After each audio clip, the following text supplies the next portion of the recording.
Hi, I'm Kevin Eikenberry, and I'm here to help you reach your potential as a leader and a human being. Welcome to Remarkable TV and the Remarkable Leadership Podcast. Today, we're talking about the key to unlock remote teammate success. Are you ready?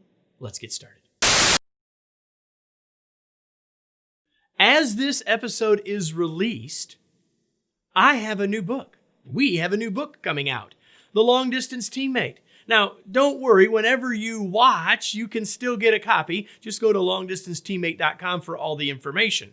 But as we were putting this book together before there was a pandemic, our research led us to one key word, one key idea that continued to be seen as a key measure of how people were successful as a member of a remote team.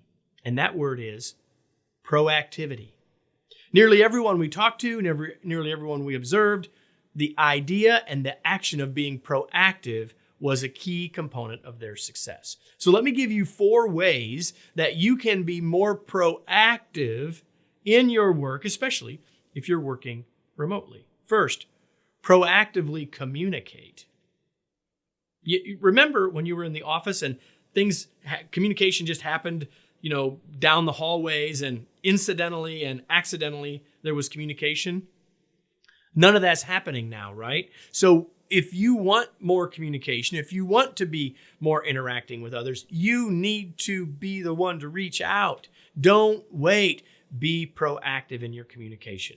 Nearly every organization I've ever spoken with has said we need better communication around here. It certainly hasn't gotten easier when we're remote. And so if we will proactively communicate, we'll help make things better for ourselves and everyone else. Second, proactively ask. You've got questions, and in the past, maybe the answers sort of showed up, or you just passed your boss or someone else on the team in the hallway and asked the quick question. Now, if you're wondering, likely if it's a team-related item, you're not the only one wondering, so proactively ask. And if you need something, don't assume that people are withholding it simply because they haven't shared it.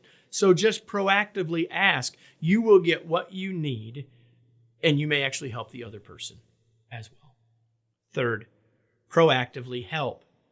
I know it's harder when we don't know that someone down the hall is struggling because they're not down the hall. Heck, they might not even be down the street. But when we are open to and thinking about and paying attention and listening and reading between the lines, we might see where we could help. So proactively helping means offering, asking, and seeing what we can do to help. And lastly, proactively engage. The subtitle of the book is Stay Engaged and Connected While Working Anywhere. To engage simply means to care. So if you care about the work and your team, be proactive. Proactively engage. Reach out, share, offer, encourage. When you do those things, you help the team, and that's what a great teammate does. There's a big difference between working from home and being an engaged and effective member of a remote team, a remote teammate, if you will. Being proactive is a big part of that difference. Let me close with today's tweet. Want to be more engaged and successful on a remote team? Be more proactive. Today's episode is brought to you by our new book, not surprisingly, The Long Distance Teammate.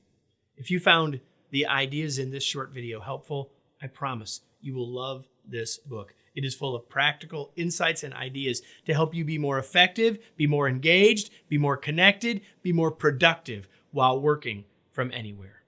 And with that, I'll be back here next week with another episode of Remarkable TV and the Remarkable Leadership Podcast.